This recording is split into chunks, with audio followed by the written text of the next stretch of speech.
découvrir 9 crimes troublants qui hantent encore les esprits. Prêts à plonger dans l'horreur? Regardez jusqu'à la fin et abonnez-vous pour plus de récits fascinants.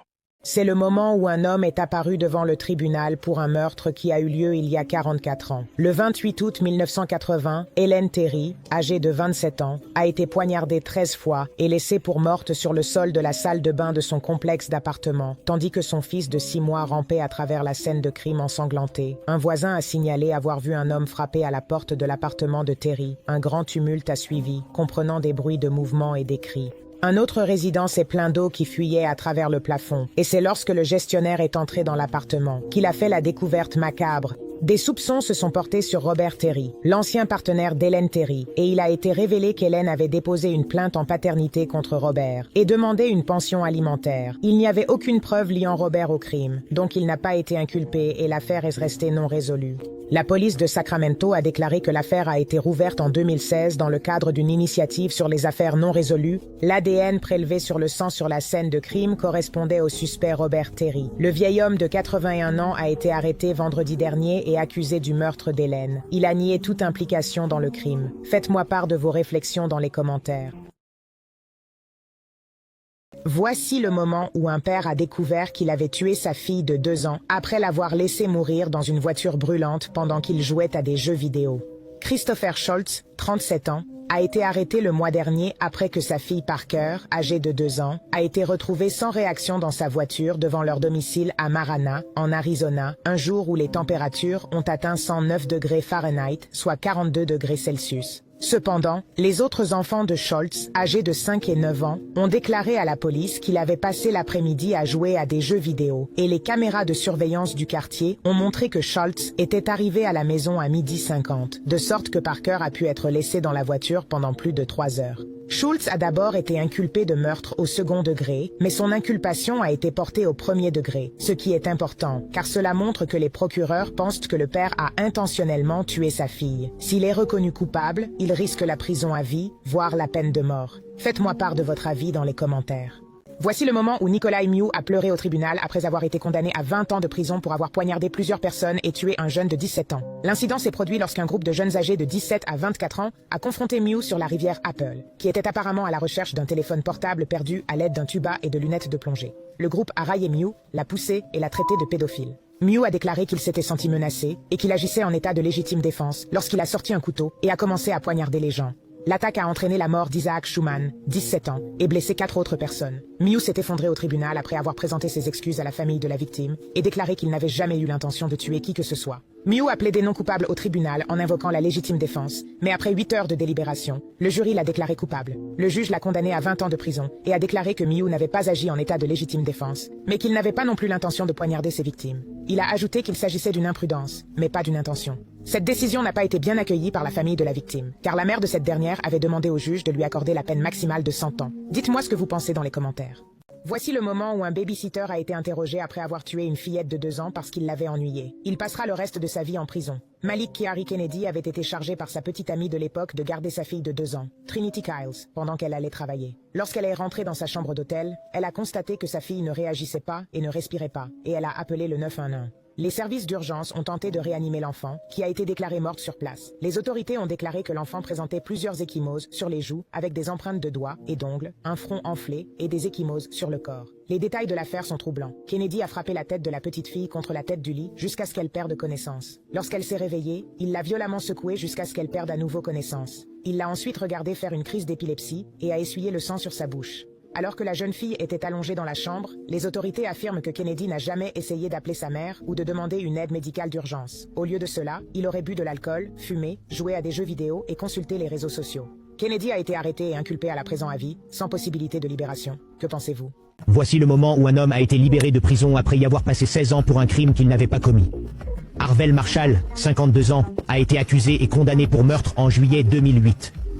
Il a été reconnu coupable d'avoir tiré une balle dans la tête de son voisin à l'extérieur de la maison de ce dernier, et une vidéo de surveillance granuleuse prise dans la rue a été utilisée pour le condamner. Marshall a clamé son innocence tout au long du procès, mais il a tout de même été reconnu coupable. 16 ans plus tard, une nouvelle vidéo est apparue qui semble raconter une histoire différente, indiquant que le tueur était l'un des 2 adolescents qui ont tiré juste à l'extérieur du cadre. Marshall a finalement été libéré après que la vidéo montrant le véritable meurtrier a été présentée au tribunal. Dans une déclaration, Marshall a dit « Ils savaient que j'étais innocent. Ils savaient que je pouvais prouver mon innocence, alors ils ont essayé de ne pas ébruiter l'affaire. Ils espéraient que je me tairais et que j'accepterais tout ce qu'ils m'avaient fait. Et j'ai dit « Non, je vais me battre ». Selon une enquête, l'accusation a affirmé qu'elle n'avait pas pu diffuser la vidéo lors du procès initial de M. Marshall, ce qui a été accueilli avec scepticisme, de nombreuses personnes n'y croyant pas. Après avoir appris que l'auteur du meurtre de sa fille avait été déclaré non coupable, une mère a pris les choses en main et a abattu le meurtrier. Marianne était une mère célibataire. Sa fille, Anna, s'était disputée avec elle et avait décidé de sécher l'école pour rendre visite à une amie. Malheureusement, Anna n'est jamais rentrée à la maison. Elle a été enlevée et tuée par leur voisin, Klaus Grabowski, qui a caché son corps dans une boîte en carton et l'a enterré près du canal. Lorsque Marianne apprend la vérité, elle est furieuse. Elle a poursuivi Klaus en justice. Pendant le procès, elle a apporté une arme dans la salle d'audience. Après avoir entendu le verdict de non-culpabilité, elle a tiré sur Klaus sous le coup de la colère. Elle n'a pas essayé de s'enfuir et a attendu d'être arrêtée. Les actions de Marianne ont suscité un large débat. Certains la considèrent comme une héroïne en quête de justice, tandis que d'autres estiment qu'elle n'aurait pas dû se faire justice elle-même. Elle a été condamnée à 6 ans de prison, mais a été libérée après en avoir purgé seulement 3. Un juge du Texas a condamné James Sotelo, âgé d'1 an, à 40 ans de prison pour avoir abattu son ami de 13 balles et tiré une balle dans le visage de son propre frère. James Sotelo n'avait que 18 ans lorsqu'il a invité son ami Corey Thompson, âgé de 17 ans, à passer la nuit chez lui en mars 21. Pour des raisons qui restent obscures, Sotelo a ouvert le feu sur Thompson vers 3 heures du matin, tirant 13 balles d'une arme de poing de 9 mm et tuant son ami. La plupart des balles ont atteint Thompson dans le dos alors qu'il tentait d'échapper à l'attaque. Une balle a également traversé le mur et atteint au visage le frère de Sotelo qui dormait dans une autre pièce. Sotelo a pu être libéré de prison avant le procès, sa caution ayant été fixée à $100 000.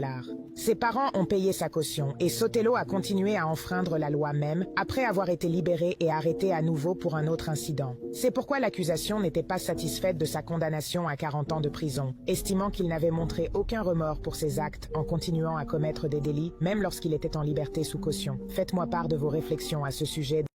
Ce père a tué sa femme et ses 3 filles dans le sous-sol de leur maison pendant une dispute d'argent, mais a épargné son fils de 19 ans, témoin des meurtres. Le père de Tinley Park, Maher Kassem, a tiré et tué sa femme et ses 3 filles, avant de dire à la police que la salope avide d'argent l'a poussé à le faire. Kassem a dit à la police qu'il avait récemment pris sa retraite après avoir travaillé toute sa vie pour offrir à sa famille une meilleure maison.